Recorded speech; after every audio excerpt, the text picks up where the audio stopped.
আসসালামু আলাইকুম, কেমন আছেন? আপনাকে যদি ইনস্ট্যান্ট প্রশ্ন করা হয় এশিয়া মহাদেশের সবথেকে ধনী দেশ কোনটি, আপনি অবশ্য নতুন বছরের জরিপ অনুযায়ী বলতে পারবেন না। এশিয়া মহাদেশে মোট 48টি দেশ রয়েছে। এই দেশগুলোর মধ্যে সারা পৃথিবীর সবথেকে ধনী দেশ এবং গরিব দেশ রয়েছে, এমনকি সবথেকে বেশি মুসলিম দেশ রয়েছে। তো যাই হোক, এশিয়া মহাদেশের সবথেকে ধনী 10টি দেশ কোনগুলো, এমনকি সম্পূর্ণ নতুন জরিপ অনুযায়ী এশিয়া ধনী দেশগুলোর মধ্যে বাংলাদেশ ও ভারতের অবস্থান কততম, জানতে হলে বস ভিডিওটি 1 সেকেন্ডও স্কিপ করা যাবে না। রিকোয়েস্ট থাকলো, চ্যানেলে যারা নতুন সাবস্ক্রাইব করে পাশের বেল আইকনটি ক্লিক করে রাখবেন। তো চলুন লাইক দিয়ে শুরু করা যাক। নাম্বার 10-এ রয়েছে ইসরায়েল। এশিয়ার সবথেকে ধনী দেশগুলোর মধ্যে 10 নম্বরে অবস্থান করতেছে এই রাষ্ট্রটি। যদিও এই রাষ্ট্রটিকে আমরা মুসলিমরা কখনোই স্বীকৃতি দিই না। নতুন জরিপে ইসরায়েলের বার্ষিক জিডিপি 550 বিলিয়ন মার্কিন ডলার। আয়তনের দিক থেকে রাষ্ট্রটি অনেক ছোট, তবে এই দেশের জনসংখ্যা 10 মিলিয়ন। মজার ব্যাপার হচ্ছে এই দেশটি এমন একটি দেশ সারা পৃথিবীর যেখানে ইহুদিরা রয়েছে সেই ইহুদিরা এই দেশের নাগরিক। তবে যাই হোক, এই দেশের জনগণের মাথাপিছু আয় 54,389 মার্কিন ডলার। আচ্ছা, আপনি কি জানেন ইসরায়েলকে স্টার্ট আপ নেশন কেন বলা হয়? হ্যাঁ, এখানে তারা নতুন নতুন প্রযুক্তি উদ্ভাবন করে থাকে। এমনকি পৃথিবীর অন্যান্য দেশগুলোর তুলনায় সবথেকে বেশি নতুন প্রযুক্তি উদ্ভাবন, গবেষণা, রক্ষণাবেক্ষণ ইত্যাদিতে সবথেকে বেশি বাজেট দিয়ে থাকে ইসরায়েল সরকার। ইসরায়েল 2025 সালে সবথেকে বেশি আর্টিফিশিয়াল ইন্টেলিজেন্স বা এআই খাতে বিনিয়োগ করেছে। তারা আধুনিক প্রযুক্তির সাহায্যে কৃত্রিমভাবে সকল খাদ্যপণ্য উৎপাদন করে থাকে। তবু যাই হোক, এই দেশ নিয়ে বেশি কিছু বলার ইচ্ছা আমার নেই। নাম্বার 9-এ রয়েছে সিঙ্গাপুর। এশিয়ার সবথেকে ধনী দেশগুলোর মধ্যে 9 নম্বরে অবস্থান করতেছে সিঙ্গাপুর। দেশটির বার্ষিক জিডিপি 561 বিলিয়ন মার্কিন ডলার। তবে অবাক করা বিষয়টি হচ্ছে এই দেশের জনসংখ্যা মাত্র 64 লাখ। তবে এই দেশের জনগণের মাথাপিছু আয় 93,956 মার্কিন ডলার।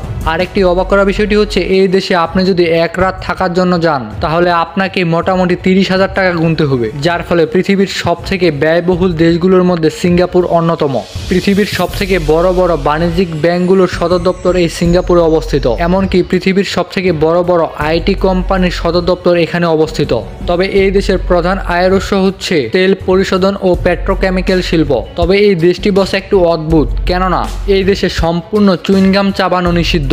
এমনকি চুইনগাম আমদানি রপ্তানির উপর 1992 সালে নিষিদ্ধ ঘোষণা করেছে। এমনকি এই দেশের প্রতিটি শহরের 50% জায়গা সবুজায়ন করা। আরেকটি অবাক করা বিষয় হচ্ছে বছরের 150 থেকে 200 দিন পর্যন্ত এখানে বৃষ্টি হয়। নাম্বার 8-এ রয়েছে ইউএই বা সংযুক্ত আরব আমিরাত। দেশটির বার্ষিক জিডিপি 568 বিলিয়ন মার্কিন ডলার। এমনকি আরব আমিরাতের জনসংখ্যা মাত্র 11 মিলিয়ন। এই দেশের জনসংখ্যার মাথাপিছু আয় 51,290 মার্কিন ডলার। এশিয়ার অর্থনৈতিকভাবে সবথেকে ধনী দেশগুলোর মধ্যে এই দেশটি 8 নম্বরে অবস্থান করতেছে। আরব আমিরাতের প্রধান আয়ের উৎস তেল রপ্তানি। তবে এই দেশের সবথেকে ধনী শহর দুবাইকে বলা হয় গোল্ড অফ সিটি। এছাড়া দেশটি বিদেশি জাহাজগুলো থেকে অনেক কর আদায় করে থাকে, যার ফলে দেশটি দিন দিন উন্নত থেকে আরও উন্নত হচ্ছে।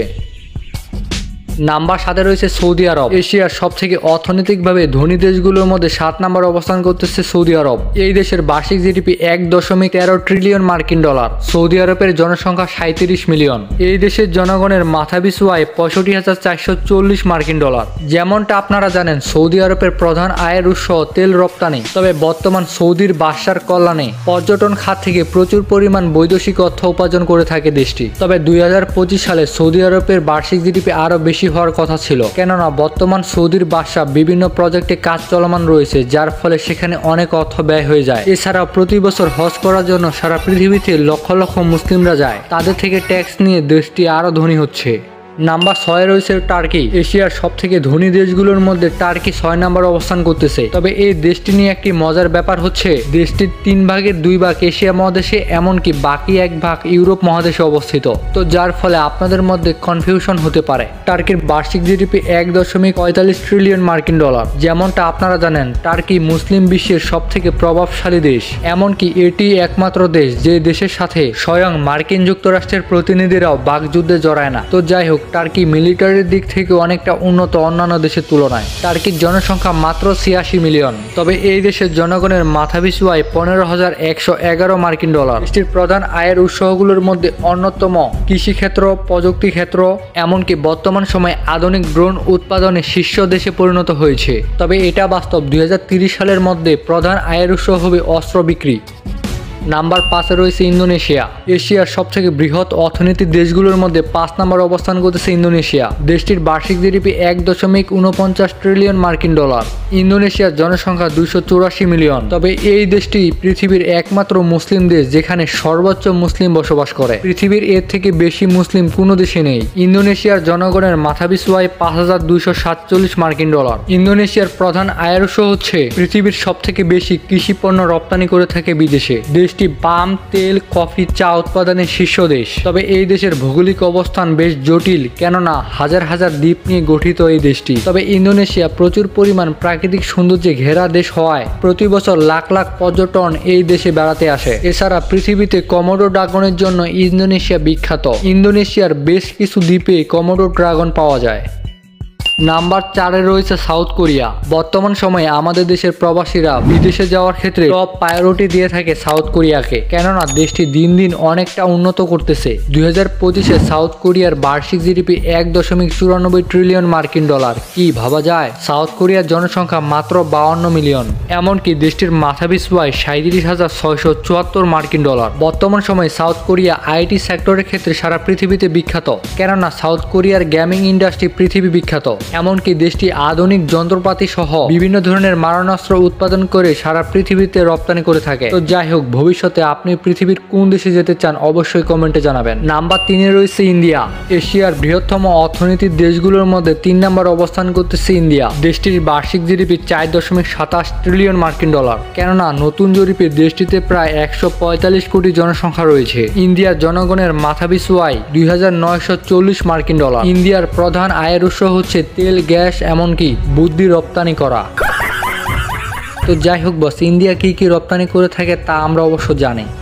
নাম্বার 2-এ রয়েছে জাপান। জাপানকে সূর্যোদয়ের দেশ বলা হয়। এই দেশটি এশিয়া মহাদেশের সব থেকে ধনী দেশগুলোর মধ্যে 2 নম্বর অবস্থান করতেছে। যেমনটা আপনারা জানেন, জাপান 2070 সালে বসবাস করতেছে। তাদের এমন কোনো খাত নাই যেখানে প্রযুক্তির ব্যবহার নেই। জাপানের বার্ষিক জিডিপি 4.38 ট্রিলিয়ন মার্কিন ডলার। সারা পৃথিবীতে জাপান 1 নম্বর অবস্থান করতেছে প্রযুক্তির দিক থেকে। জাপানের জনসংখ্যা 130 মিলিয়ন। তবে জাপানের জনগণের মাথাপিছু আয় 35,610 মার্কিন ডলার। জাপানের প্রধান আয়ের উৎসই হচ্ছে প্রযুক্তি রপ্তানি করা। তাছাড়া গাড়ি রপ্তানিতে জাপান শীর্ষ দেশগুলোর মধ্যে 1 নম্বরে।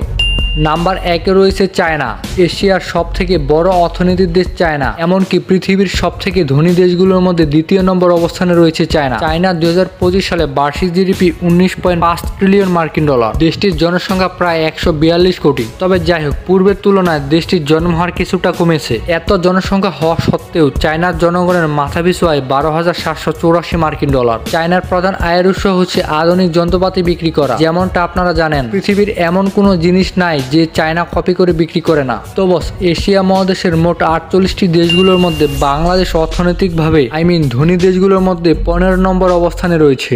এমনকি বাংলাদেশের মাথাপিছু আয় 2,770 মার্কিন ডলার। তো এই ছিল এশিয়ার সব থেকে ধনী 10টি দেশ।